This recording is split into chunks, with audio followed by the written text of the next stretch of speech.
Good evening and welcome to this first meeting of the Borough Plan Committee in this municipal year. The meeting's been live streamed and recorded for future publication on the Council's website. Please can I ask that you turn your mobile phones off or to silent for the duration of the meeting. We do have members of the public, so I will go through the evacuation procedure. A fire drill is not expected, so if the alarm sounds, please evacuate the building quickly and calmly. Please use the stairs, do not use the lifts, and once outside of the building, please gather across the road outside the Virgin Money Building, formerly Yorkshire Bank. If you need any assistance in evacuating the building, please make yourselves known to a member of staff. Apologies. I only have one apology, that's Councillor Phillips. I think everyone else is present, yes. Minutes. To confirm the minutes of the last meeting held 17th of November. Is everyone okay with that? Yep. Yeah, no dissent.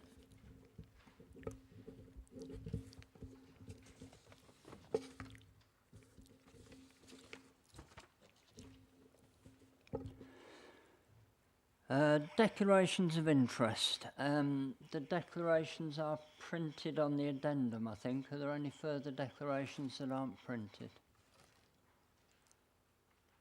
No.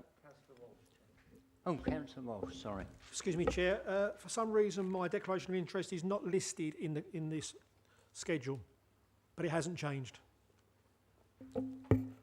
Okay. Okay, we'll make sure that's minuted, and I believe they're on the council's website anyway, aren't they?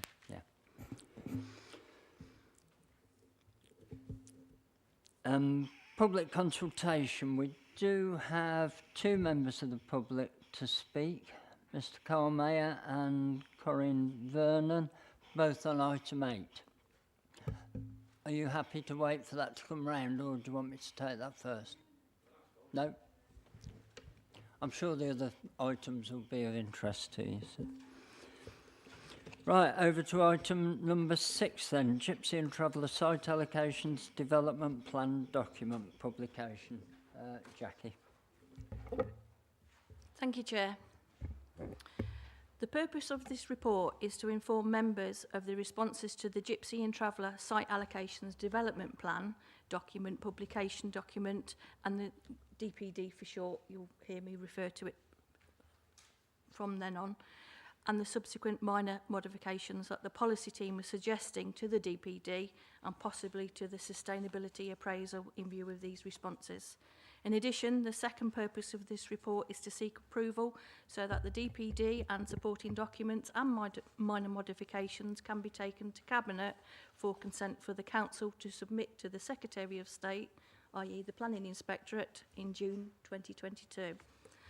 Firstly, just to remind members what a DPD is and where it sits in the hierarchy of the documents produced by for planning policy and what the differences are from a DPD to a supplementary planning document, SPD for short. This is because the agenda today includes 2 DPDs and 1 SPD. Local plans provide a vision and framework for addressing housing needs and other economic, social and environmental priorities. These are set for a minimum of 15-year period or more. In this authority, the current main local plan, often defined as the core strategy plan, is the Borough Plan. The Gypsy and Traveller Site Allocations DPD is to sit alongside this. As the Borough Plan and the Gypsy and Traveller DPD documents are DPDs, they provide policies, so they must firstly undergo public and statutory consultation. The normal stages are issues and options, preferred options, publication version, before providing a final adopted plan. The Gypsy and Traveller DPD has gone through consultation for the publication version, and the Borough Plan review is due to go to publication for, well, consultation for the preferred option stage. Once a DPD reaches its publication version and has been consulted upon, it must then undergo independent examination by the Planning Inspectorate to be considered legally sound. Once approved, this will then need to be adopted by Cabinet. These documents then form the local plan's statutory documents. These development plans are at the heart of the planning system, with a requirement set in law that planning decisions must be taken in line with the development plan documents, unless material considerations indicate otherwise. As DPDs are legal documents, they require a number of supporting evidence documents in order to ensure they are considered sound. These include documents such as a sustainability appraisal and a habitats regulation screening or assessment. A sustainability appraisal assesses the social, environment and economic effects of a document to inform the decision-making process and facilitate and evaluate alternatives. It should also help to demonstrate that the plan is the most appropriate given the reasonable alternatives. In doing so, the sustainability appraisals help to ensure that decisions are made that contribute to achieving sustainable development. The Gypsy and Traveller DPD are also required a new Gypsy, Traveller and Travelling Showpersons Accommodation Assessment, GTAA for short. This was carried out in 2021 in order to establish the current needs. The design code that you'll also be discussing tonight is a supplementary planning document. These types of documents are intended to expand and build upon policy to give more detailed advice or guidance on policies. As they do not form part of the development plan, they cannot introduce new planning policies into the development scheme. Once consulted upon and amendments carried out where necessary, these documents can then just be adopted by Cabinet. SPDs are a material consideration in decision making, but they are not subject to independent examination or require the background documents that the DPDs require. The Gypsy and Traveller DPD has gone through various stages, as I said, and we're now to the final publication version. This is an Appendix A in your agenda. This was consulted upon at the beginning of this year. The responses have led to a few suggested minor modifications. The modifications are suggested as these will now need to be considered on examination by the Planning Inspectorate. Policy H3 of the Borough Plan specified what was required for new pitches. However, this did not specify the location of the new pitches, but instead stated that this would be covered under a DPD, hence the Gypsy and Traveller Site Allocations DPD before you. The GTAA 2021 indicates by 2036-37 that 20 new pitches will be required. 16 are for people defined as gypsies and travellers, and a further 4 for a cultural need.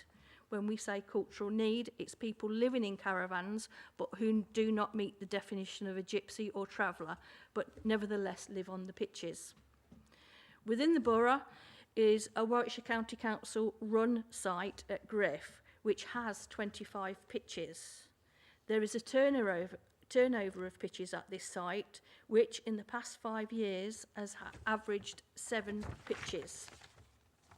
This equates to 1.4 pitches per year. Therefore, basing this trend from 2021 to 2037, this site could potentially provide 22 pitches just through turnover. This could facilitate the entire need of the 20 pitches. However, this turnover is only assumed and cannot be guaranteed, and therefore the council needs to make positive steps to increase the number of pitches beyond that provided at Griff. The GTAA identified that 2 existing sites could accommodate additional pitches. This was Sunrise Cottage, Mile Tree Lane, Bulkington, identified in the DPD as GTSA1, and Winter Oak on Watling Street, Nuneaton, identified as GTSA3. These sites were independently assessed, and it was concluded that they could accommodate between them 9 pitches. A discussion with the landowner of another existing site, but which had no capacity, indicated that they would be willing to bring an alternative new site forwards at the old nursery, Parrots Grove, which is identified as GTSA 2 in your DPD. This site has current consent for residential use and has been assessed and considered that it could bring 5 or 6 new pitches forwards. Hence, those 3 sites could provide 14 to 15 pitches. In addition to the turnover at Griff, we could therefore accommodate the 20 pitches required. In addition to the above, the borough currently has 1 private travelling showperson's yard at Spinney Lane, Whittleford Road. This is identified in the DPD as GTSA 4. This provides 4 plots. This type of accommodation is the only one in Warwickshire, so it's considered essential to safeguard the site as part of the DPD. In reference to the responses to the publication document, there have been 20 responses. These are preceding section 4 of the Gypsy and Traveller part of the agenda, and Appendix B provides their full comments and officers' responses. Due to the responses, some minor modifications have been suggested by officers. If agreed with Cabinet, these will be put forward to the Planning Inspectorate to consider adding to the DPD and possibly to the sustainability appraisal. These amendments are set out in section 4.4 of the agenda. These refer to the requirements to connect to mains, foul drainage, and where this is not possible, that alternative arrangements such as septic tanks must be agreed with the Environment Agency. Reference to water quality for septic tanks may also need to be added to the sustainability appraisal. The modification also recommends the policy for winter oak includes information that for any formal planning application, the agent consults with National Highways, which was formerly Highways England, to discuss the access and the information required for the planning application. This may potentially include potential access improvements, as well as potentially an air quality, exposure and noise assessment. However, it's considered that none of these responses have anything that would indicate that these suggested sites could not be brought forwards for new pitches. In conclusion, it is requested that the Borough Plan Committee notes the DPD, the responses and suggested modifications and proposes that these are considered by Cabinet in order that they can be submitted in June 2022 to the Secretary of State. Thank you. Thank you, Jackie. So we have a recommendation in front of us. I'm happy to propose it from the chair. Do we have a seconder? Councillor Kenner. Thank you. Right, straight to debate. Any member? Councillor Tromans. Thank you, Chair.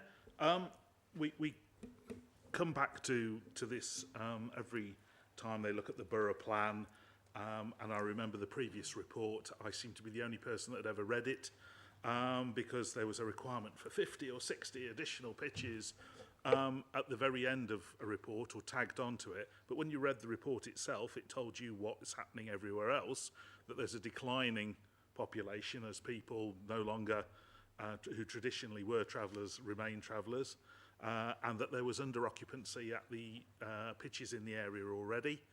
And indeed, when we had a proper review of this 3-4 years ago, it was, well, what about the under-occupancy at Griff? And that was still quite significant. What about Stony Road, that the council acquired at some considerable cost and provided pitches there? No, that's only ever been used once, not been used since. And, well, what about all the planning applications that we've obviously refused in the last few years? And the answer was, we've not refused any of them. And so it's, well, in what way aren't we already fully meeting the need? You know, I get that every borough feels under an obligation from almost a virtue flagging perspective to provide more and more gypsy and traveller places, but if the ones that we've got aren't being used and there's under occupancy and one site that we seem now to have, not this council but a previous one, wasted an awful lot of money on, and we're saying that turnover will meet all of our needs already, I'd be very happy for some clarification on a couple of points. One, that if that turnover is meeting the need, then we won't necessarily compel these other sites to produce additional pitches, additional spaces, because if it's already meeting our need, you know, why would we force somebody to build these things in expectation of somebody coming along when we've already met it? And the other part of it is that the officer was talking about, in the excellent presentation that we had, that GT1 and 3 between them would come up with 9 pitches, 9 extra spaces. But when you actually look at the report, it's page 20 of the actual report, but page 43 of the addendum. Under section 5.1 monitoring, there's a table 3, which says that GT1, 11 additional residential pitches to be provided, and GT3 is a minimum of 6 additional pitches by 25-26, and 11 additional pitches, which sounds like that's in addition to that, by 2036-37. So that's either 27 pitches or it's 22 pitches in total, not an extra 9. And I'm also very concerned that, as was pointed out by the officer, GT3 is on the A5. And yes, it's Highways England East that have that bit because the boundary's just up the road. And I'm not sure, without some significant spend that they won't be putting in, that they would permit that, because it would mean that there was a meaningful traffic junction there then. So I'd just like a bit of clarity that, one, we won't force these to happen if the turnover at Griff is coping with demand, and two, the officer's saying 9 pitches from GT1 and 3, but it says 11 for GT1 and 6 followed by an additional 11 at GT3. Well, that's a lot more. So can we just have clarity? Was the officer's report, does that supersede what's in this report here under 5 for monitoring? Thank you. Did you follow that, Jackie? Yeah, I did. I think so. You- In terms of the amount of pitches required, which you kind of alluded to at the start, the 2021 assessment that we had a consultant doing it, actually asked specific questions of the gypsy and traveller community. And that was a base of where we decided how many pitches we needed. It wasn't just the turnover of pitches. It was basically within the next 5 years, some of those indicated that they required a further pitch. Say, for instance, family members increasing, maybe a son or a daughter marrying and wanting their own pitch, things like that.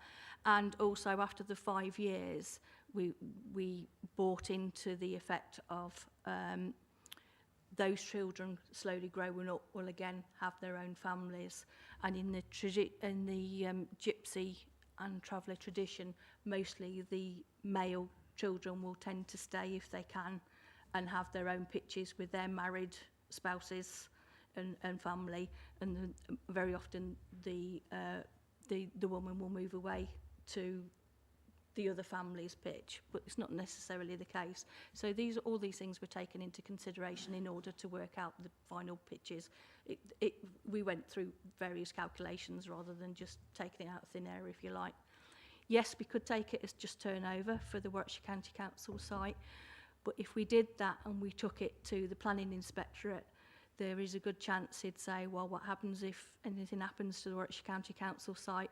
We're only looking at turnover. Turnover happened to be 1.4 pitches per year. It might not be in the future. You might get families settling there for good. There are 2 at the moment vacant plots there, as far as I can recall, but they need demolition, and I think it's probably new utility buildings on there. So they will be part of it, but not quite ready yet.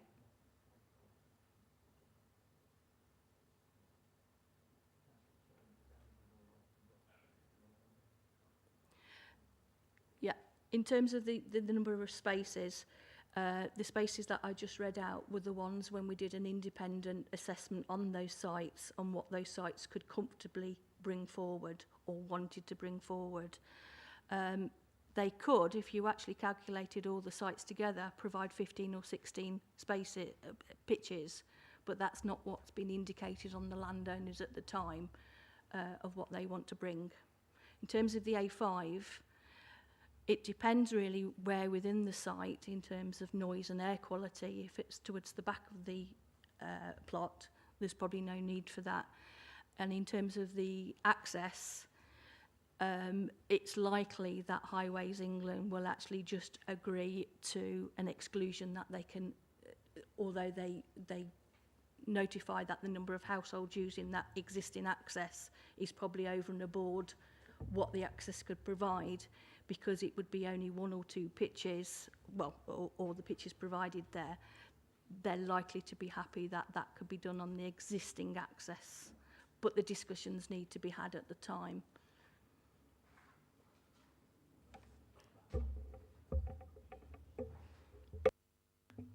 So, Chair, that answered a lot of background stuff, very helpful. But again, it says what the officer read out for the report was that GT1 and 3 would provide up to 9 between them. And we've just heard, I'm sure Highways England would allow an extra couple on there or whatever. But actually in the report I've got here, it says 11 for GT1 and 6 for GT3 and a further addition by 2025-26 and 11 additional ones by 2036-37. So that's a lot more than the kind of the 9 between them or an extra couple. So which is the right, which number should we take? Thank you. Yeah, I think we've sorted out a clarification on that, so Jackie? Yeah, the actual need is 11, and that's what we're providing on those plots, between those plots. But as I say, in essence, those plots could provide more if we needed. We could have 15 or 16. I think Jackie's answered this. So I think what you're doing is adding up the monitoring table. So GT1, that's your need. So you don't need to add 11 plus GT3. GT3 is your allocations. So you're adding the 2 together, I believe, Councillor. But what all that table is saying, you have to have monitoring indicators within your development plan document. And it's saying, monitoring indicator number 1, we need to monitor, are we meeting our need? And then monitoring indicator, effectively, was number 3. We're monitoring, are we delivering those sites, basically. You don't need to add the 2 together. Hopefully that clarifies it, Councillor.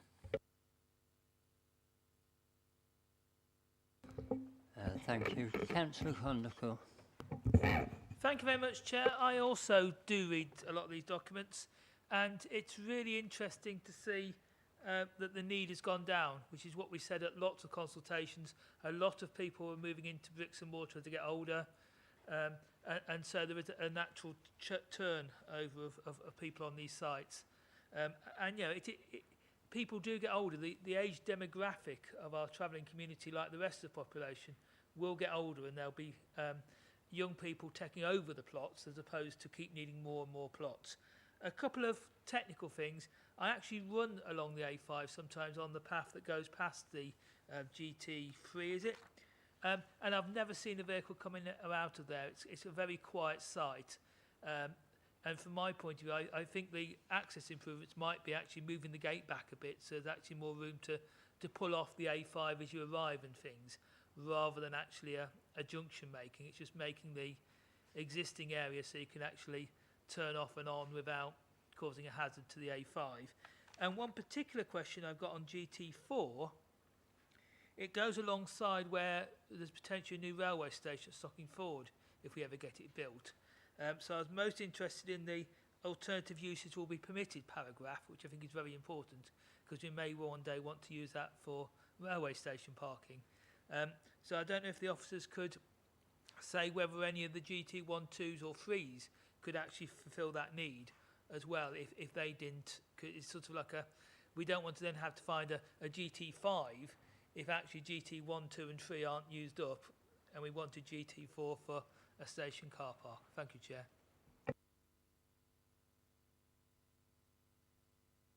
Sorry, it's not come on. The GT4 is the showperson site, isn't it? Yeah, their plots, they're slightly different to pitches. They're different ethnicity, if you like. They wouldn't necessarily share the same plots or pitches. Gypsies are pitches, travelling people are plots. The difference with the plots is that they have to have all their say, because travel show persons tend to be on fairs, circuses, things like that. So they've got a lot of, if they're, say, over a winter in there, they've got a lot of equipment to carry as well. And they're not likely to want to go on to, that's a privately owned site, and they're not likely to want to go on to pitches. And if they did, then they'd require a lot more work and a lot more space.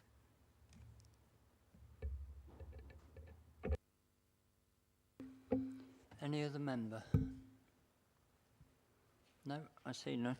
This is a really important document.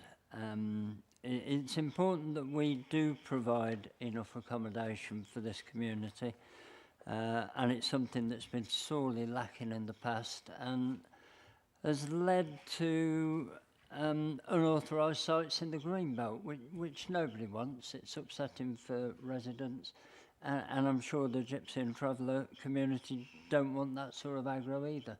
So it's important we do accommodate for them, and I think this is the first time that this authority will have no unmet need for Gypsy and Traveller accommodation, which is quite something. So I'd like to thank officers for the amount of work they've done to get us to this point. So we have a recommendation proposed and seconded. Can we have a show of hands in favour, please? That's unanimous. Thank you.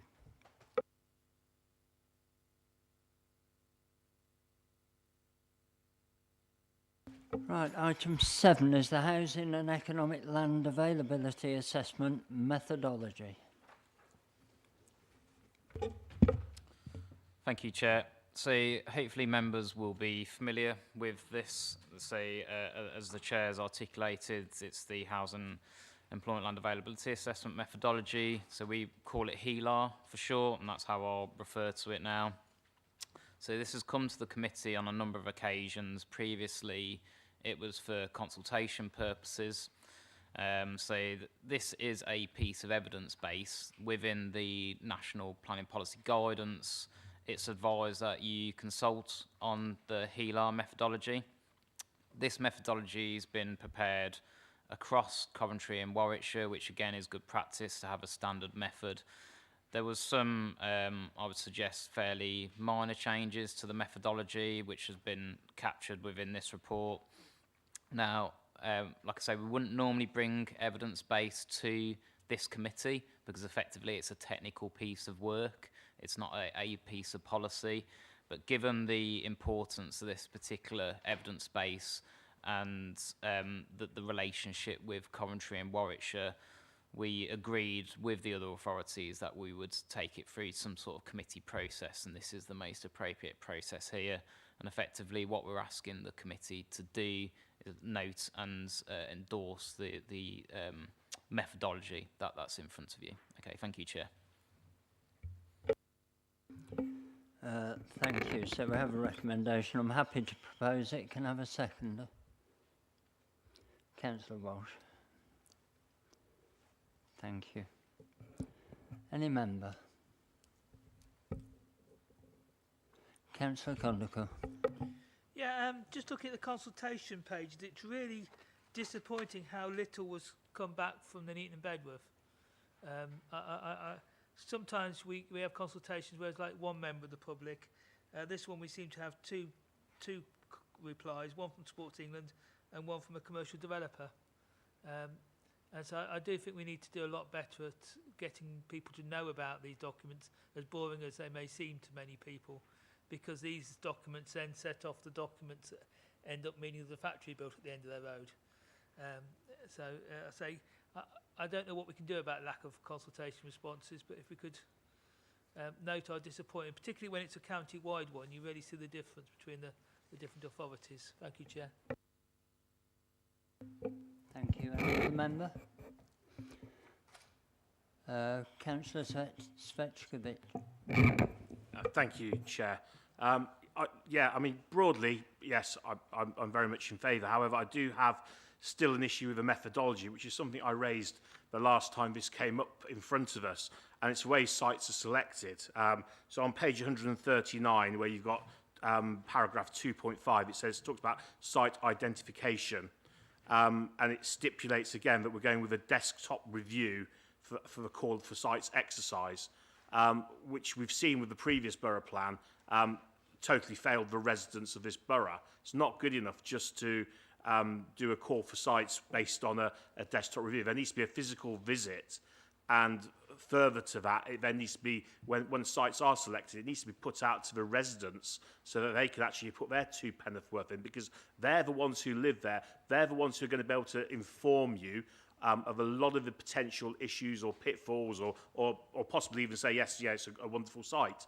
And the fact that we seem to still be missing a step here really does concern me. I think we need to do a lot more on that. It's not good enough just to, put it in there as a desktop review, because this is how we've got ourselves into this situation that we're in with the current borough plan, because, as far as I'm concerned, there wasn't enough due diligence done in the first place. So if possible, that is something I would still like to look at being amended.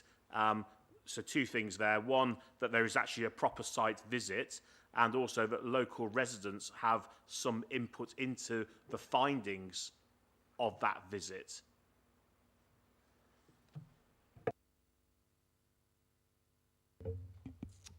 Thank you, Councillor. So this is a part of the jigsaw in terms of site selection. So when you're preparing a local plan, obviously we call it a borough plan here, this is a key element in terms of appraising sites. Now, this is simply part of the initial exercise. So there are physical site assessments undertaken. So we'll have evidence base and additional evidence base where either the officers or independent experts will be going out and assessing sites in much more detail. Now, in Nuneaton and Bedworth, we are not inundated with thousands and thousands of sites, but some authorities are. So it's about being pragmatic, and this is the initial, I suppose, filter point. So there's initial site assessment, desktop base, and some sites will ultimately be screened out because they're simply undeliverable. Obviously, once we move forward to actually allocating sites, absolutely they have to be appraised. Now, in terms of engagement with the public, I would suggest that that's best done through a local plan consultation, because this is simply a technical methodology. So the methodology may say, come up with a conclusion, and then you look at the rest of your jigsaw, which will include stuff like sustainability appraisal and viability assessment and flood risk assessment. If we were to get members of the public engagement in all of those, it would be quite a convoluted process. However, what we will ultimately consult on, hopefully, is a draft local plan. So what we've got in front of us on the next item is a preferred option. That's really where we should be formally, in my view, be consulting the public. And if they so wish, they can go through the different assessment outputs of those different pieces of evidence base. Okay, Joe. Yeah, so based on what you just said then, I completely understand what you said. Can you tell me then how many of the sites in the previous borough plan, because I'm guessing it was the same methodology that was used there, how many sites were actually pulled at this stage on the previous plan? So this methodology is different. So previously it would have been done through what we call a SHLA, Strategic Housing Land Availability Assessment. So this is not massively dissimilar in terms of, but in terms of the amount that were called, I don't know off the top of my head. It will be published. It will be part of the evidence-based examination library. Yeah, it's just because I don't think that part of the methodology has changed. I think that is the same as the old methodology that was originally used, and I believe no sites were actually taken out of the plan. I mean, I'll stand to be corrected on that, but as far as I'm aware, no sites. So is it therefore really fit for purpose, or is there something that we could further do? Because, the fact is, if there's all these sites and we're not taking any out, either we've got some amazing sites or something has gone wrong. And I think something has gone wrong because, as we've seen from a lot of residents' perspectives, some of these sites have been challenged.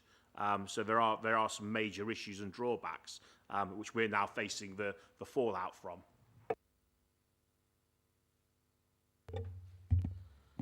So my advice to members would be not to screen lots of sites out, or necessarily any sites, certainly before you're going through a sustainability appraisal process, because once you get to examination, if you have the third party, i.e. the applicant for that site, if you've not taken it through due process thoroughly, then you will be challenged at examination. So my advice is always, like, take the sites through, but ultimately you will need to make a decision as to which ones are the most appropriate. You have a preferred options in front of you, which is obviously subject to consultation. There will be sites that have not been taken forward either from the previous allocation document or new submissions. So effectively that's how they've been screened out. But certainly I would avoid removing sites just because you'll be subject to challenge at examination. And that's just a technical sort of perspective. Now, members may have a different view, but that's my advice to members. Yeah, Director Richardson maybe has a legal point. Yes, thank you, Chair. And it just adds to the point that Ash has just made, that the key to this in terms of filtering out sites is the sustainability appraisal. It's the sustainability appraisal that will set out in rank order those sites in terms of preference. And it's only through that process that we can then undertake the filtering exercise. If we don't do it that way, effectively the plan would be unsound and the inspector would tell us to go away and start again. Thank you, Chair. Councillor Tromans. Thank you, Chair. So just for everybody's benefit, and obviously this gets recorded and live streamed, the sustainability appraisal, when is that coming? What the format of that? It would be helpful if that could just be described. Thank you.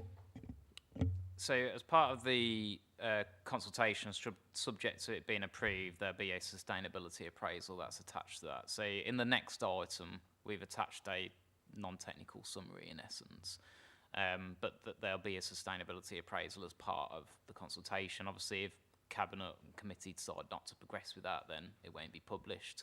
But you have to have a sustainability appraisal at every formal stage. So when the council get to the next stage of your of the plan, which is the publication stage, there must be a sustainability appraisal that has informed that document. And it's not just limited to sites, it's also includes an assessment of policies and spatial strategy. But yeah, the intention is to publish that draft essay as part of this consultation. And just to finish that point, Chair, just to be absolutely clear, a sustainability appraisal will look at each site in terms of its constraints, its deliverability, any of the infrastructure delivery issues that may be associated with it, alongside the policy framework and the background around that. So issues around greenbelt sites and whether or not it would be appropriate to release a site from the greenbelt, all of that would be factored into the sustainability appraisal. And then sites on the back of that get ranked, basically, in terms of what's the most deliverable, what most or best meets the sustainable delivery objectives that we have in the plan. And if we have sites that don't do that, then that would be the time when you would lose those sites. The caveat to that, and I think it probably comes back to the point that Councillor Setvikic made reference to, is that if you have a need, so an assessed housing need, then obviously whether or not you lose sites will depend in part upon whether you've got sufficient sites in the plan in the first place. And whether or not sites fall out will be determined by, in part, whether or not you need those sites to meet the housing need, ultimately, whatever that housing need happens to be. So it's a little bit of an iterative process. As Ash says, as we go through the process, at every stage we have to do a separate sustainability appraisal against the plan as it stands at the point that we would then be at, and that it's a jigsaw that gradually coalesces into a final plan. But ultimately, how that will look, I mean, nobody can predict how it will look until we get to the end of the process in reality. And that's just the nature of the planning process that we're dealing with at the moment. Thank you, Chair. Thank you, Chair. Because I obviously very much share Councillor Savekovic's concerns about this, but I'm reassured by what I've heard, particularly that we are going to be sharing those sustainability appraisals with the public as part of the public consultation. We're going to be giving the public the full details, and I think this is the big thing that, you know, I'm not the only councillors we've heard who you know, we've all suffered under the previous borough plan, as have our residents significantly. But my recollection is those consultations seemed and felt like bare minimum, and that everything had already been decided, and it was more about going through a process. Whereas when I look at the very excellent consultations that were done and that you, Chair, ran and all the rest of it at the end of last year, they were very different in tone. We really want to know what the public think. We really do want to factor that in, and that became more apparent. And I'm glad that we're going to go through all the correct steps and that all that information is going to be shared with the public, because again, you know, we're running proper consultations this time. This is going to be a proper borough plan this time, and I think that's going to make it all the better that we're giving people the most information they can, and that we will really take on board what they say. Thank you. Yes, and just to follow on from that, the next item, the preferred options consultation, actually meets exactly what you're asking for, because the results of that and the outputs of that can actually be built into the emerging borough plan before it goes to publication stage. Councillor Condicle. Yeah, I want to come back in on the sustainability appraisal bit, because that seems to be where a lot of things went wrong with the previous borough plan, because the sustainability appraisal is basically an exercise where you put pluses and minuses against various sites or various policies. And it seemed to have been done far too late in the process. The previous administration decided what sites they wanted, what they're doing, and then if you look at the timeline, they seem to then do the sustainability appraisal to get the answer that it's okay. It was totally, I'll be careful what I say, but it wasn't a very good process, the sustainability process done in the past. And the other thing that goes wrong with sustainability is you can make a site sustainable, like on air quality or whatever, if you spend the money on the infrastructure to solve the problems. And sustainability appraisals done for the borough plan assume there was infrastructure put in to solve problems that has never been put in and will never get funded, because we're a poor borough and the viability of spending £4 million to do this, to solve this problem, isn't there. So we end up with a development which isn't as sustainable as a sustainability appraisal, because we can never build the improvement to air quality or drainage or whatever. So I do think we need to be very robust, that we have a very honest sustainability appraisal that actually means it assumes things that only things that are affordable are actually assumed to be happen. Like I say, that was the big con in the borough plan. We assumed we could actually build our way out of problems in sustainability appraisal, and then of course none of those things ever happened.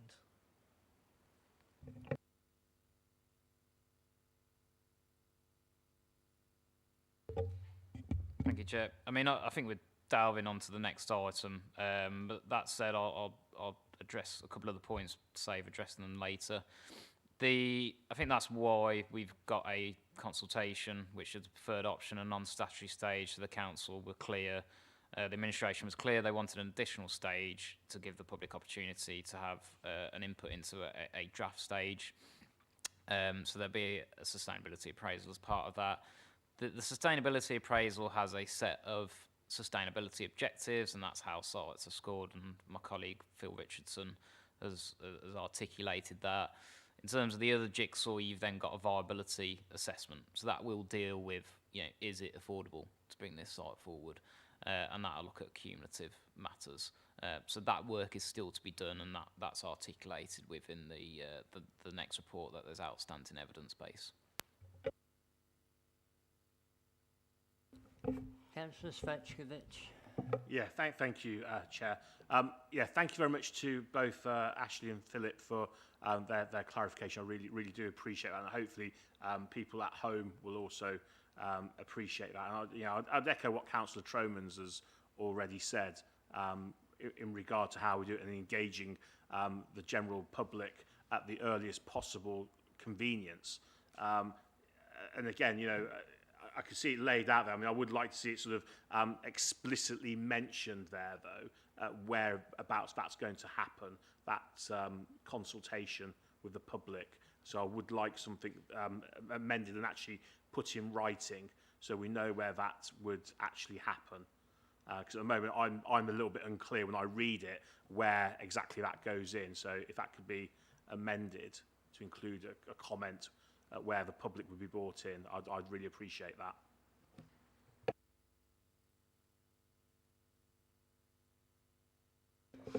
Yeah, I think that's sort of covered in the next item. So rather than the HELAR, it's more to do with the preferred options consultation. So we'll come back to you on that in the next item. Any other member? No. So we have a recommendation at 2 that the committee adopts the HELA methodology. Can we have a show of hands in favour? Yep, that's...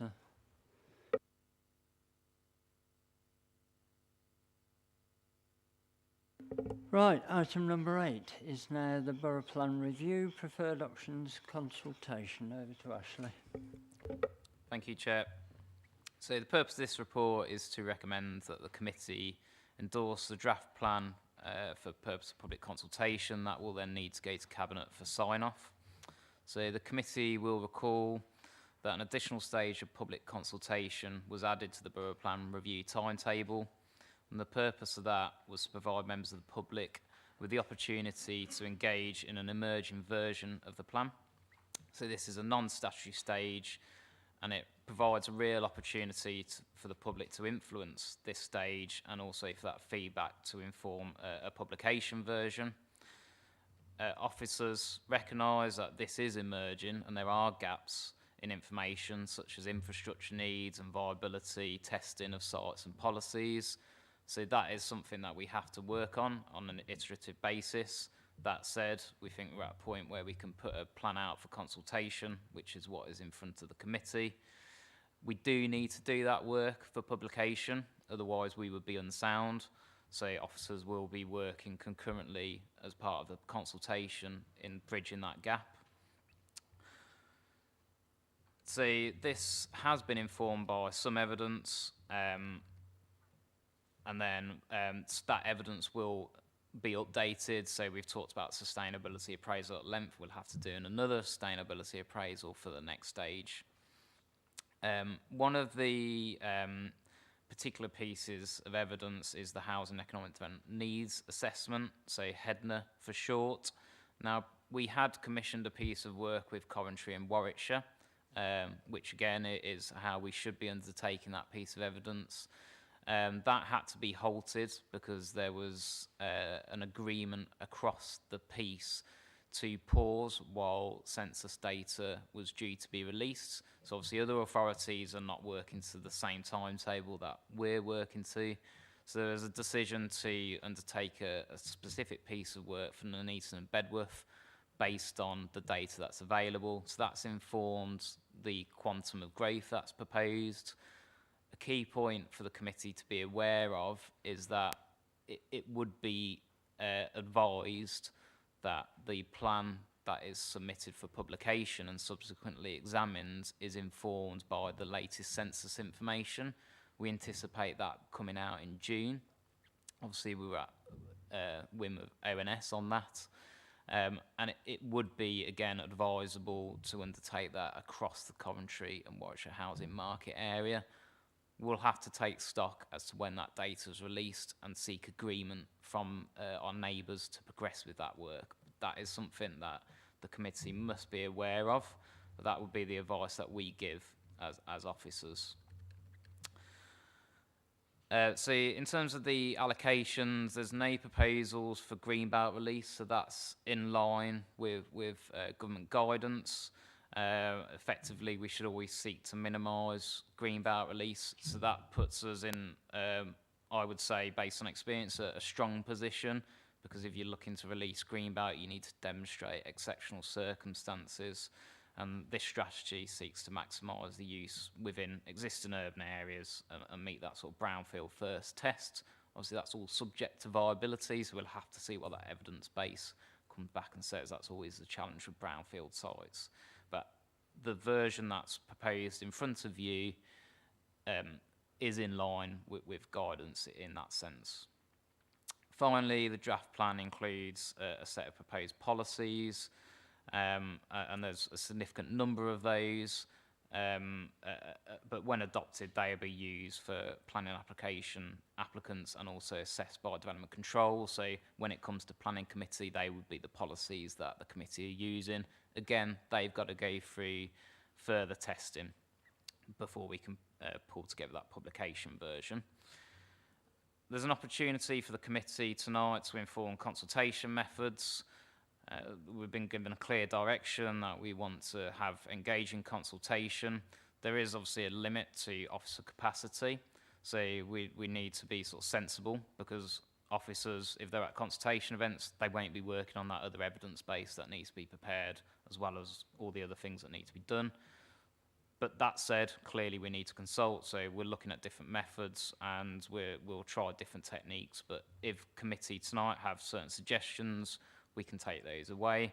The idea is to have some face-to-face events, but also look at utilising virtual events as well, so sort of online type media.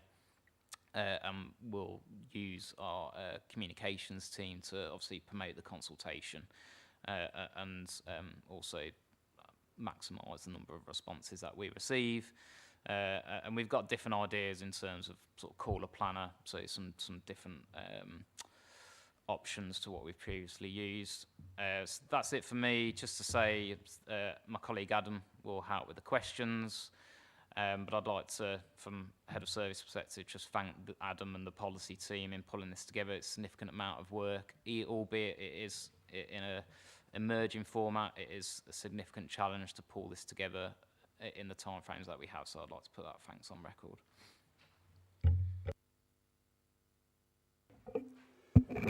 Thank you, Ashley.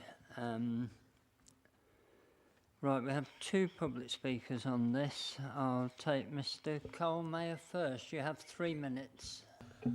Thank you, Chair. I have to be honest, I have not read all of the huge review document. I have, though, been able to ascertain that it's this council's vision through the review to remove HSG4 Bedworth Woodlands from the local plan.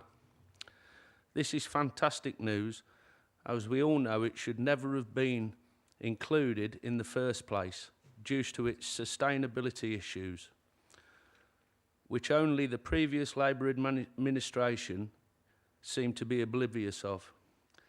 In the review documents, HSG4 now is seen as rural on the maps. This is still far better than it being 689 houses. I would suggest, though, that this council regurgitates its old policy from 2010 and returns HSG4 to the Greenbelt. Through the review process, as it clearly meets the 5 key purposes of Greenbelt, this would give Bedworth Woodlands the maximum protection it deserves. I will be lobbying my 2 ward councillors to put forward a motion at full council to return council policy of returning Bedworth Woodlands to the Greenbelt once and for all. Thank you. Thank you, Mr. Mayor. I didn't get your question before the meeting, so I haven't got a response from me, but officers did get it, and I've got a more technical response from them I can give you. The proposal to remove the woodland strategic allocation is a draft proposal that needs to be subject to appropriate public consultation. As set out within the Borough Plan Committee report, there is a need for further evidence base to be undertaken in relation to the emerging plan, and the Council will need to review and consider all responses made to the consultation. On this basis, all the proposals within the draft plan are subject to review and expectations over the next stage will need to be managed. With respect to any planning application that's submitted ahead of the Borough Plan review adoption, this will need to be considered on its merits individually as they come forward. For members of the Planning Committee, any prejudgment would be unlawful. At this point, the proposal within the preferred options consultation document does not carry any material weight in decision making. To seek to sterilise a site which might come forward in the interim would fetter discretion to such an extent as to be manifestly unlawful. And any decision to do so would be challenged, and there would be no deployable argument to sustain that decision. Similarly, any refusal of planning permission on the back of this approach would be impossible to sustain at inquiry. The argument of unreasonable behaviour would be impossible to defend, and were the appellants minded to pursue costs award, they were very likely to succeed, and on a case of this magnitude, the potential costs could run into hundreds of thousands of pounds. Your statement makes reference to returning the woodlands to the Greenbelt. It's unfortunate that the woodlands has actually never been allocated as Greenbelt, and recommendations from officers at the moment are unfortunately that there aren't the planning justification to support pursuing a Greenbelt designation. In order to pursue this, we'd need to see a change in criteria within government policy, and this is a matter for central government, not for this authority. With respect to speeding up the development of the plan review, the committee report makes clear that the challenges that exist within ensuring a plan is sound and suitable for submission. There is therefore no scope to speed up the plan review, and any commitment to do so would be totally unrealistic. We have a second speaker, Mrs. Corinne Vernon. Thank you very much. And I do apologise if I maybe might have, or you might have already covered a couple of these points off, but these are the questions that we wanted to put forward. Could councillors please give a timeline from tonight going forward to clarify when will the new borough plan go to full council for approval? Assuming it's going out for public consultation, when will that be? And when will it go before the inspector for seal of approval? And most importantly, can the sites which haven't had a planning application submitted as yet be put on hold pending the implication of the revised borough plan? And finally, what can the public do to apply pressure to speed the situation along, i.e. lobbying our local MPs? Thank you. Thank you. I think some of those points have been covered, but to clarify, I won't answer them in the order you gave them, but I will run through what the timing looks like for this process, which I think will be helpful for everybody. So where we're at the moment is a non-statutory preferred options consultation. It's something we don't have to do, but we're doing because we feel the public should have a say in what's going on. That will be run during latter half of June and July. We will then take any responses to that and deal with them where they fit with National Planning Policy Framework. We'll look to accommodate those in the emerging plan. That work will then follow with the census work, which will be out in sometime, hopefully in June, but maybe later. We're down to outside influences on that. Officers will then work through and develop a final publication document. We're hoping to do that, all things being equal, by October. That will then go out to a further consultation.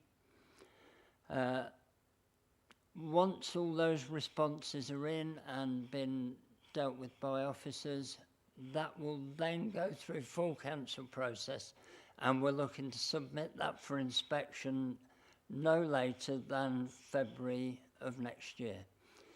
That's the timeline we're working to. There are no guarantees with that because there are a lot of outside influences that could shake it in the meantime. But that's quite an ambitious plan. I know people are frustrated at the length of time this is taking, but if you read that 290 odd page document, you can see the amount of work that's gone into it. Sites that haven't got planning application as yet, I presume you're talking about the 2 sites being withdrawn from the plan. If a planning application comes forward at this point, because the plan carries no weight in its current form, they will have to be considered by Planning Applications Committee.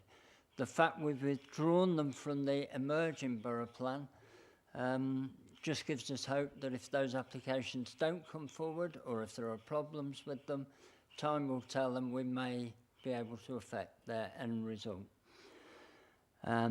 And finally, lobbying MPs is not really something we can do anything about. They cannot really affect what happens here as a local planning authority. However, they can affect national policy and in particular the emerging housing white paper, which will cover a lot of new planning policies. So if you want to lobby your MPs, I suggest you lobby them about that white paper as it emerges. So we have a recommendation before us. I'm happy to propose that from the chair. Can I have a seconder, please? Councillor Svechkovic. So any member? Councillor Condical. Thank you, Chair. Taking the issues in sort of a fairly random order, everyone at the council a few years ago voted that we should return the woodlands or put the woodlands into green belt. And we've got other areas off the side of Weddington, I'm sure there's some off Bulkington or whatever, would really, really be useful to draw the green belts in tighter. And although you may say we have planning issues with that, I think as elected councillors we should be able to say we would like things to go in the green belt and lobby MPs to make that easier, because we are a small borough, we don't want to grow, so I think we should retain the option of having a motion on green belt. And if Philip and the planners think we need to be careful over the wording of that option, I'm sure that could be considered. But I think before the residents hassle us, I think we need to agree what we can legally do in terms of an aspiration, but actually put down that actually this council does want to actually constrain the size of the borough and not have it just going right out to the boundaries in all directions. On the consultation issue, I think it'd be really useful to have some themed consultations, either online or whatever, because we quite often have these events and people turn up, but they might not have the right officer there or whatever. And obviously people have interests. I mean, my interest a lot in the biodiversity. Other people might be interested in education or whatever. So it might be useful to sort of have a bit of a theme to the consultation, so that people who were interested in schools or interested in biodiversity or transport could actually make sure they turned up or did an online thing when the right subject specialist was there. Also, I think a very important thing in this, and we haven't really got a nice delta that says what's changed. I had to ring the officers up just to be sure which 2 sites actually had dropped out the plan, because there's not a nice single page to say we've changed these things. And without reading this document and the previous document side by side, it's easy for improvements or things getting worse to be missed. So I think it would be good to have a delta document so we know what things are changing. On the real positives, I think this biodiversity legislation, although it's deeply flawed, can hang on some improvements, this 10% net gain. And the government seems to be saying January, I think it was 2020, is a baseline. So if a developer goes and chops every tree down the woodlands and then puts a planning application in, I think the new net gain stuff will say it's assumed that those trees were there and they'd have to spend billions trying to recreate oak trees, whatever. But I think that's the net gain is something we need to really do, because we have lots of words in these documents. I mean, on page 57 it says, existing high quality biodiversity features will be retained and enhanced. We have all that stuff all the time. We had it in the previous Borough Plan, and yet we let developers chop down trees and take out hedgerows and do all sorts of things. We don't do any enforcement until we say, oh, too bad, too late. So we really do need to not just have this biodiversity stuff in, but actually have teeth. We don't enforce and prosecute developers who chop down trees in the bird nesting season and then put planning applications in. We should be doing that, because that would give the developers a message that we're serious about doing decent planning, and also mean the public will get engaged, that they see these documents and then they see it never works. We are building on sites in Weddington that weren't even in the Borough Plan. The bit along the A5, the Red Row. Developers on these rural sites can actually build on them if they can just bully their way through planning. And this council has been too weak in the past, and I hope we've got an opportunity under this new administration. I'll give you half the benefit of the doubt to actually do all this biodiversity stuff, do all this planning policy, to actually try and develop something that's sensible. And finally, on a lot of the projections, it'd be useful if Ash knows more about the ONS release in June, to know where it's going to tell us the population for each district or what level, because quite often the ONS release top level national stuff and then regional stuff and then local, and then they get down to super output areas. And yeah, so it'd be useful to know that the June release or July will give us the information it needs. And also the employment and economic stuff is important to project, because the old Borough Plan used employment growth to justify housing growth, and we haven't had that economic growth in Nuneaton and Bedworth like we're supposed to have. Yeah, the towns are really suffering. The employment sites, with a few exceptions, haven't really been expanded out. So it's important to get those projections right, so that we don't get extra housing justified on the back of jobs we haven't got. I mean, I've just seen today that the Vicarage Street proposals been massively scaled back from being offices and shops to just being the library and some hotel-y bits. Yeah, we're losing economic activity, and that needs to be reflected in the housing targets. So it's a big list, Chair. Thank you. That's a very large list. I'll probably be asking several people to come back to you. On the consultations, I can answer you. We are currently developing what they look like. We are going to do more online stuff, so Facebook Live, question and answer type things, and those certainly can be themed. So I take your suggestion on board and we'll put that in the mix. In terms of Greenbelt policy, Director Richardson.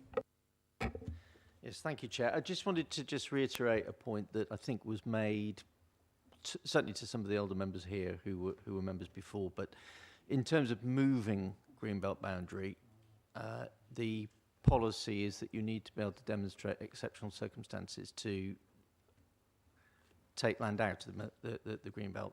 To put land into the Greenbelt, you need something even more extraordinary. You need to be able to demonstrate that when the Greenbelt boundary was drawn originally, that there'd been some material error in the way it had been drawn at the time, or that there has been some significant change in circumstances to justify it.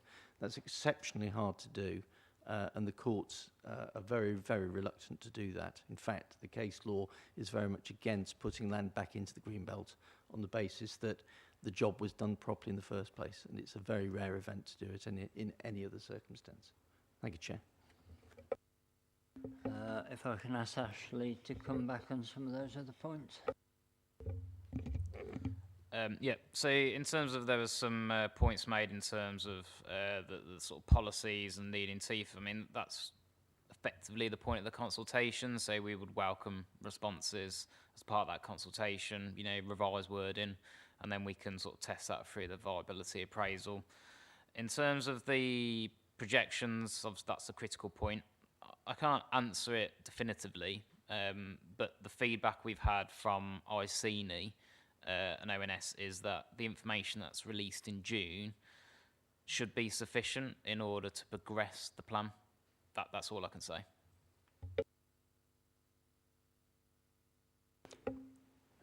Thank you. I then have Councillor Tremont. Thank you, Chair. I did, when I went through the reports, make a few notes, and I've got a couple of technical issues to come back on. Before I do that, I'd just like to address some of the comments that came out from the previous speaker.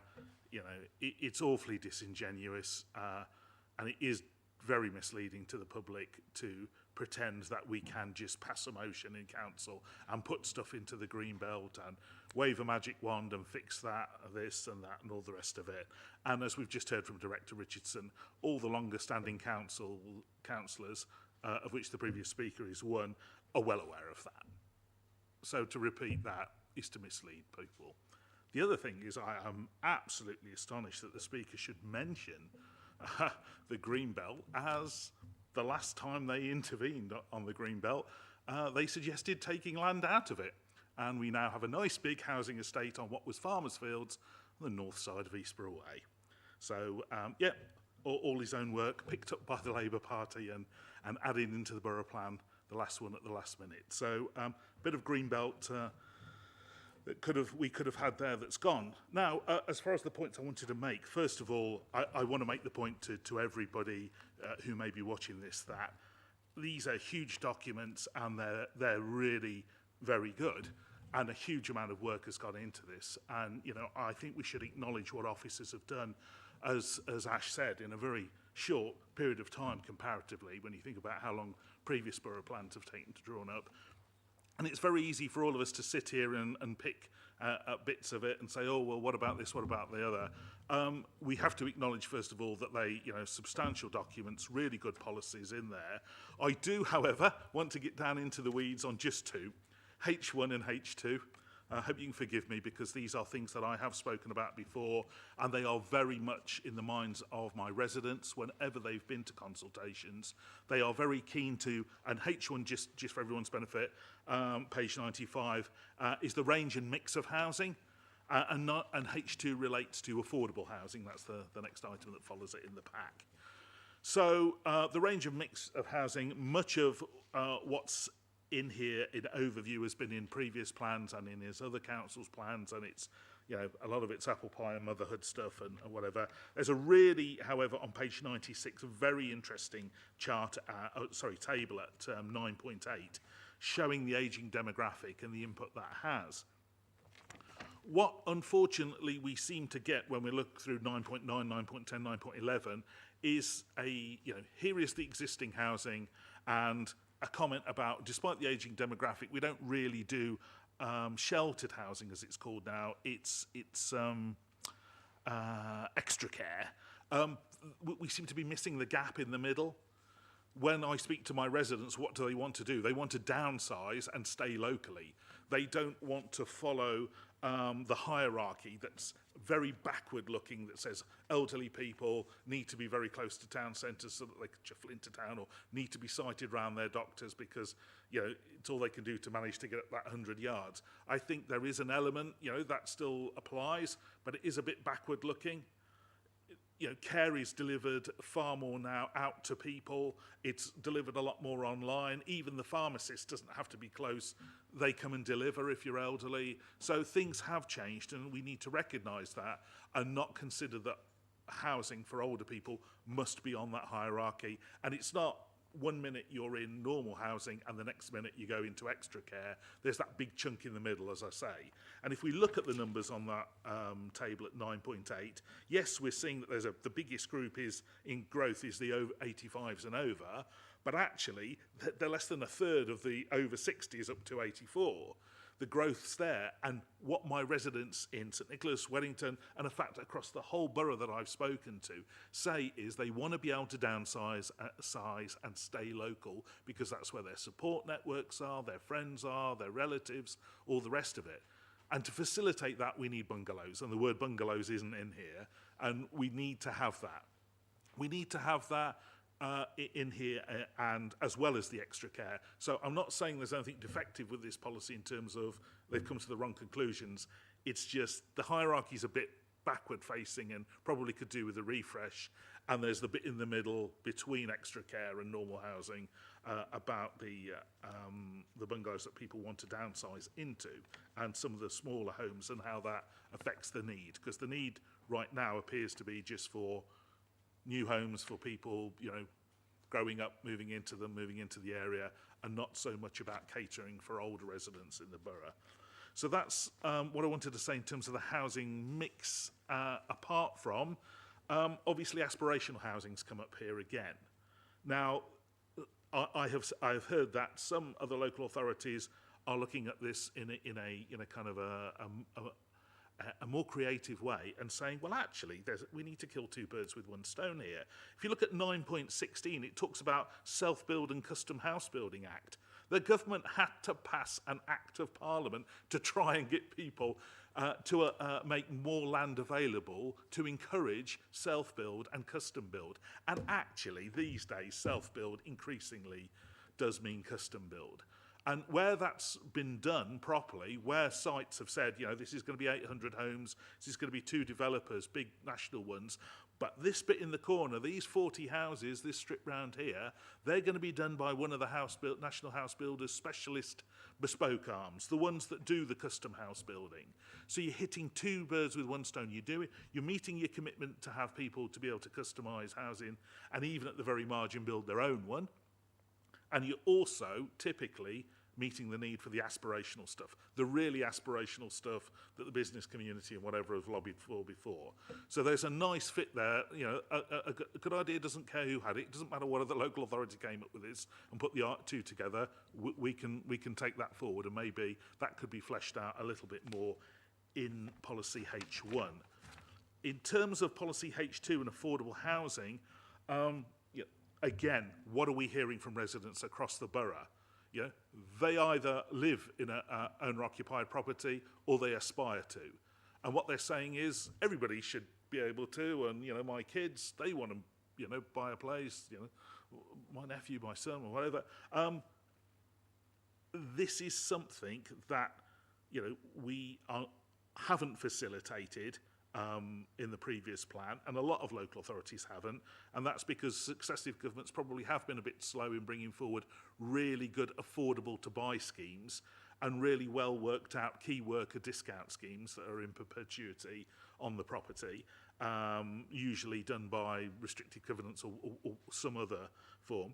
But that's what we need to look at in a bit more detail, and I'd like to see policy H2 fleshed out a little bit more about affordable to buy, and really putting more emphasis on that. Because in my patch, we've built, you know, we're going to be building or have built 1,000 effectively social housing rental units. Many of those developments had no affordable to buy, a tiny number, if any, of shared equity, but they were all 50% or less.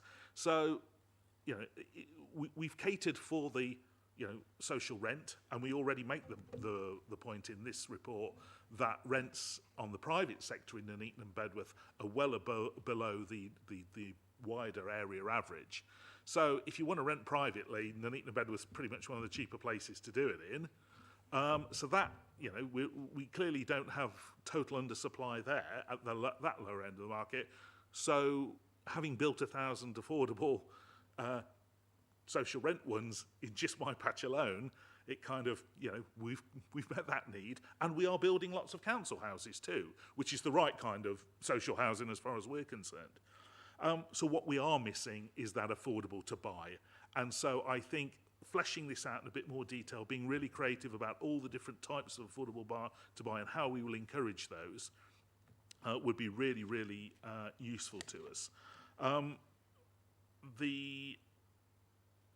One bit that did concern me in here in 9.25 is that Dixon Searle Partnership might be paid a bunch more money.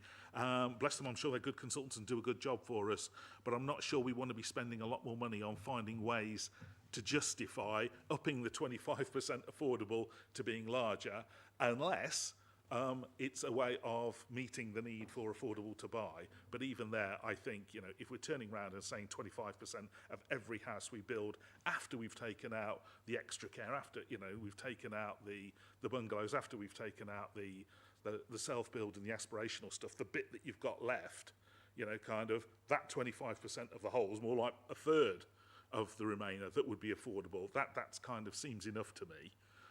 And the residents that I speak to, what they're concerned about isn't trying to stretch the proportion more, they just want a bigger slice of the cake to be affordable to buy, either for them to downsize or for their families to get onto the housing ladder. So please, Chair, I would very much like it if, you know, whether it's, you know, we do it formally or if officers can just agree to go away and take H1 and H2 and just flesh them out a little bit more, that would be very much appreciated.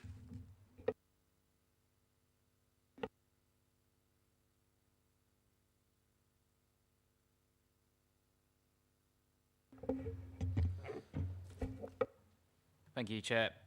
Yeah, some very good points, Councillor. I think what would be sensible for us to do is make a note of those points and run them past the experts, i.e. ICNI in this instance, not so much the viability, we can pick that up. Because in essence, the draft plan has used the HEDNA, that piece of evidence base to come up with these policies. Now, my advice to any members of the public is to focus on the boxes, because that's the policy. So to comment on those, that's ultimately, when it gets to an adoption stage, that's what committee consider. The other text we call reason justification. So that sort of explains why the policy has been drafted as is. I mean, the points you've made, in fairness, do relate quite well to the HEDNA. I mean, the HEDNA makes a point around the need for sort of bungalows, for older people, so it's not that the comments aren't in line. So I think what we need to do, you know, through the consultation, is discuss these points with the consultants and see if there's any policies we can shape. That would then have to be assessed as part of the viability work that you've mentioned. So Dixon Seal partnership, that's something we have to do. So in terms of affordability and the other policies, they have to test them, because we need to demonstrate to the inspector that the plan is deliverable, so i.e. is it affordable. So we might have lots of different aspirations, so some, you know, lots of climate change aspirations or different types of residential development, or lots of bungalows. So you could prescribe, for example, a percentage of a site is, say, bungalows. That would all have an impact on viability, so we just need to make sure that everything sort of adds up. So that's their job. And then it might be we have to come back to members and say, well, this one's quite expensive, so it's then got this impact, so we'll have to make some informed decisions. So that's how it works, but more than happy to take those points back to ICNI.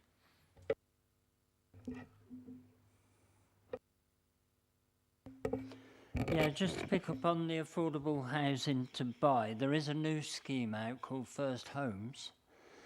And I don't know if you've heard of it, but 25% of our 25% affordable homes will come under that scheme if the developers want it.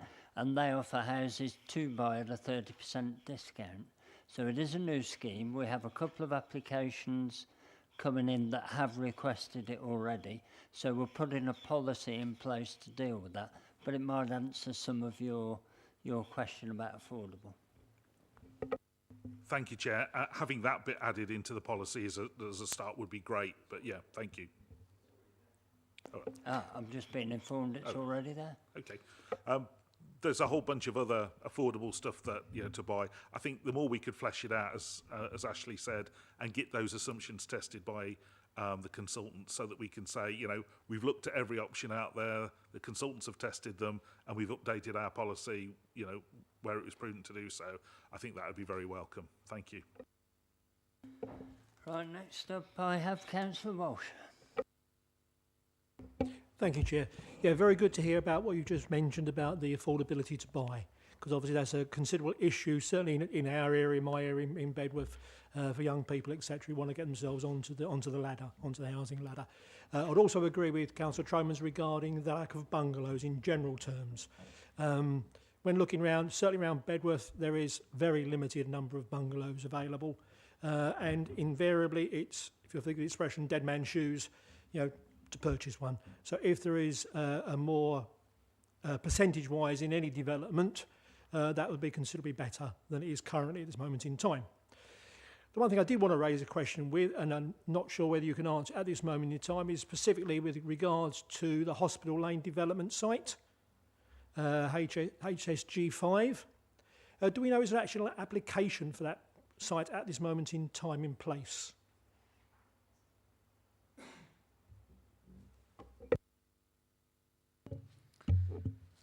I don't believe we've actually received an application at this point, Councillor. Okay, well then there's a developer been putting out literature in the area with regards to development on that site. A company called Richborough Estates. I don't know if you're aware of them by chance. Okay, so according to the Borough Plan, allocation on that particular plot of land is 398 houses. But Richmond Borough Estates are looking to build something in the region of 445 houses. So it's considerably overpopulating the existing number of housing allocations. Can you explain the situation there? Is that a feasible proposition, or is that something they're not allowed to do?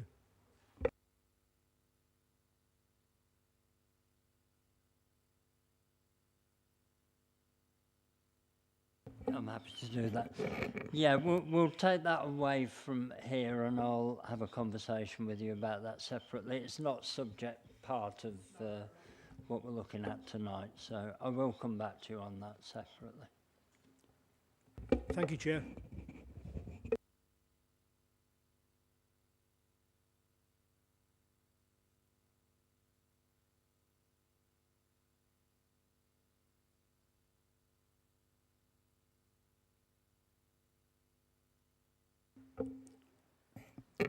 Just going back to Councillor Condacor's earlier question, he did ask about a dashboard, I think it was, wasn't it?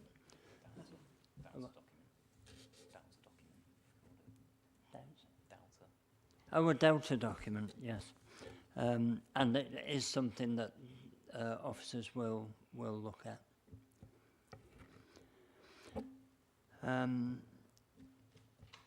I now have Councillor Kenner.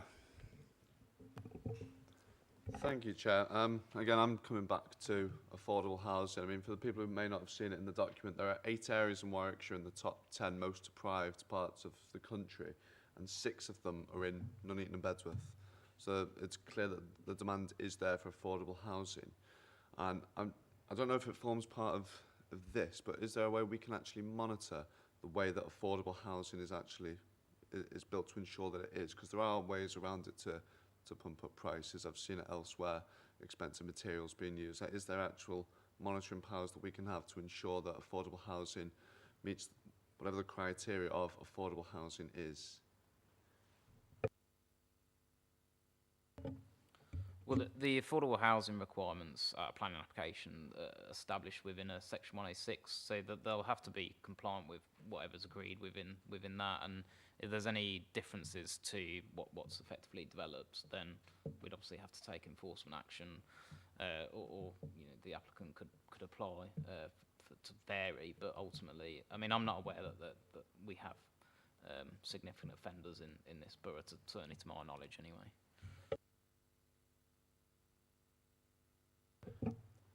Completely unrelated to my last point. So I understand strategic allocations and what they are and what they mean.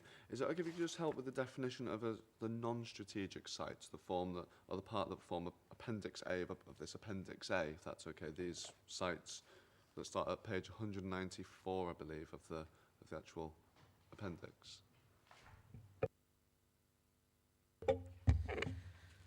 So when we get to examination, the inspector will look at a number of different things. So one of them, from a housing point of view, but it could be employment. But if we deal with housing because it's easier, they'll say, well, okay, what's your need? They'll say we've got the need identified within the headner. Then they'll say, okay, how are you going to meet that need? Now, you need to identify a mix of sites that are coming forward. So the key ones really is strategic allocation. So we've got them drafted and identified, and then in addition to that, we've identified some non-strategic allocations. So they'll have red lines, and we're effectively saying to the inspector, look, with the strategic and the smaller sites, which are, you know, very small, other authorities might not actually allocate those. This is how we will meet that need. There'll then be a gap, which we call windfall. So windfall is, you'll always assume a windfall allowance because you don't need to, you know, effectively match that total need altogether. So your windfall, I think in the last plan we had a small windfall of 20. Now at some authorities, they will basically say, right, we'll only allocate strategic allocations within this plan. What we found last time was the inspector wanted to see that the authority had some non-strategic sites identified. So we tried to find a middle ground here and identify some, but not the complete suite. So there will be a need for additional sites. We'll have to see what the inspector says. The inspector may turn around and say, yeah, that's fine. Or they might turn around and say, well, I want to see what the additional sites are. And then we'll have to put a paper to the inspector, and they may determine that they need formal allocation, or they might be satisfied with them just being identified in a background paper. But effectively, non-strategic is just your smaller allocations. So on the non-strategic sites, they're not like intrinsic parts of the plan, but they're there if the strategic sites can't take all of the allocations. Is that, am I right in thinking of it in that way? So these non-strategic are needed, so they are part of the plan. So in effect, what we're saying as part of this consultation is we would like to allocate these as non-strategic. I mean, you could just look at all of the proposed sites and just call them allocations in simple terms. Any other member who hasn't spoken? Councillor Svechkovic. Thank you, Chair. First of all, can I just say, again, and echo the thanks to officers that have been involved in putting this document together, because it really is a much-needed document. It's obviously taken a lot of time and effort, and I think we're almost there with most of the things. I mean, there are some tweaks, obviously, which I think other members have highlighted. I'm not going to go over those again, but I would just echo what the previous speakers have all said in terms of those points. I'm really pleased to see that, again, we're sort of going back to brownfield first as our policy, rather than sort of looking at sort of rural or greenbelt land as the sort of like preferred option. So that's fantastic news. I'm also very pleased to see the Woodlands and HSG 7 have potentially been taken out, provided the developers don't come forward in that time. So again, that it's something I'm very happy to see. It's a pity we couldn't have saved some of the other sites. I mean, a document like this would have been useful several years ago, quite honestly. It's a shame that the previous administration didn't put one of these sort of documents together. I appreciate, obviously, it does take a lot of officer time, but you know, it pays dividends in the long run to have something like this. Once again, I would come back, however, to things like the methodology. We did say this was perhaps more of an appropriate time. So I would like to sort of say, you know, if we can look at where we can specifically have that worded in there to look at the public consultation side of it, because I think it does need to be made very, very clear where the public can get involved. You know, I'd like to see their rights ingrained in there. Equally, as Councillor Condacor was saying about sort of the way that we consult as well, I would really like to see explicitly mentioned what those methods are, so that we've then got something to hold this council to account by. Because just say, you know, we saw under the previous administration what happened with public consultations. They were a fiasco, sadly. They weren't done properly, and it was, you know, as we said all along, it was the minimum was done, and the minimum isn't good enough for our residents. They need a chance to be properly consulted and to sort of talk on these matters, because they're matters that are going to affect their lives, you know, for the rest of their lives that they live in this borough and in those sort of areas where their houses are built. So I'd say, well done. I think we're, you know, 90–95% of the way there, but there are still those little tweaks. So thank you very much. Okay, thank you. Councillor Condacor, did you indicate to come back in? Yeah, just one question from looking through the documents brought up by what Councillor Kenneth said. In the strategic allocation bits, where there's all these maps, it'd be useful if it actually said what the maps were for, for example, on page 197, there's a big rectangle over Barpool Recreation Site. If that's to build houses on there, it'd be useful to have a bit of an annotation in the appendix as to what the sites are for. I say, a member of the public just looking at a map, and obviously they'll be in colour, it's not an index to say where you find what's BA1, and if that's a big housing site, it'd be useful to know that. And I would like to come back to Councillor Troman's comment about it, because I don't think you should comment off subject so much, but I did actually propose in 2013 a response to the Borough Plan where I actually said where I'd build 6,000 houses as opposed to Labour's 10,000. So I think people need to actually have their own plan before criticising people who want to make a smaller plan. Thank you. Okay. On your point about the annotation on the maps, that's something we can take away and adjust. So we will look at that. Any other member? All done? Okay, so we have a recommendation, proposed and seconded. Can I have a show of hands in favour? And against? Abstentions? Okay, thank you. So on to item 9, the Arbory Design Code. Thank you, Chair. Again, members of the committee should be familiar with this document. We're at the point where we're looking to get this adopted now. I'm not going to spend too much time going through this because the committee are familiar. But just to remind, we were one of 14 authorities that were granted pilot status to test out the National Model Design Code. This is now being rolled out to other authorities across the country. We've managed to pull together a supplementary planning document on the back of that design code for the Arbory strategic allocation. We undertook consultation. There was a series of responses that we've received, and they're appended within the report.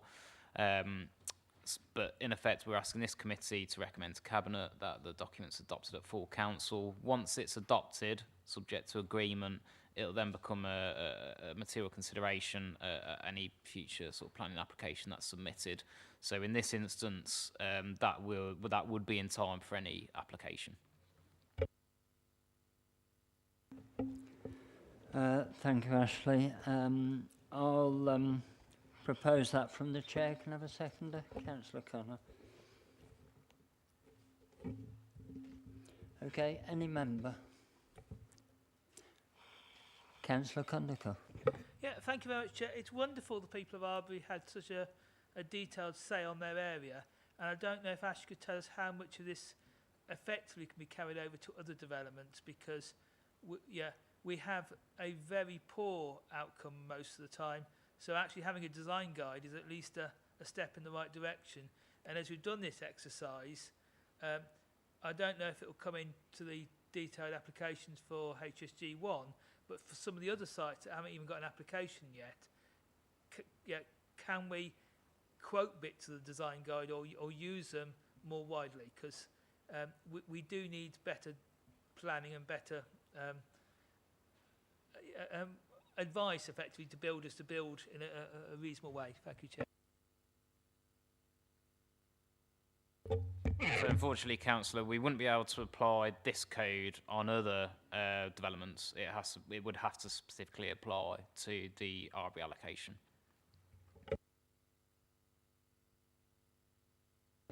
I'll just add to that.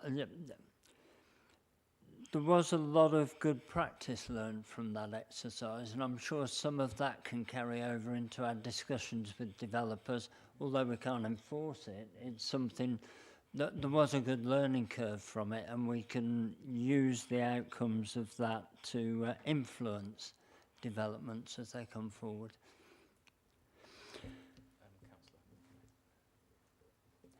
Councillor Kenner. Thank you, Chair. It's not so much a question, just a point. At that meeting when the design code was presented to us, I think it was one of the most interesting meetings I've attended in the last year. I think this is a fantastic piece of work, and we're must be so grateful for the government support in that, for the money they provided to help us. And I'm just thrilled to see this sort of work, and I hope we can continue something like you just mentioned, Chair, in the future to help our future developments. Thank you.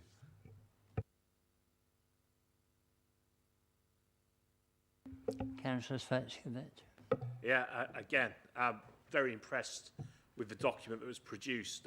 It really is kind of a gold standard, and it's something I would really like to see adopted, because I think in terms of if I was just a resident that doesn't attend these meetings, this would certainly answer a lot of my questions and provide an awful lot of clarity. But it's the way it's kind of laid out and put forward. It's in a very simple and easy to follow manner. So yeah, I'd love to see this, and I'd love to see obviously what lessons we as a sort of planning team and planning department can sort of learn from this, and sort of perhaps look at the good practice elements and sort of adopt as part of our regular MO on this. So yeah, thank you.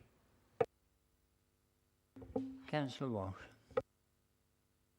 Thank you, Chair. Yes, I would like to fully endorse Councillor Kenner's remark about the presentation we received. It was first class and excellent, and the report is very detailed. And as Councillor Jekolovic said, it's very easy to understand for the public to see that. And obviously, if we can draw from that ourselves, in introducing it into our own planning policy long term, I think that would be very beneficial. Thank you, Chair.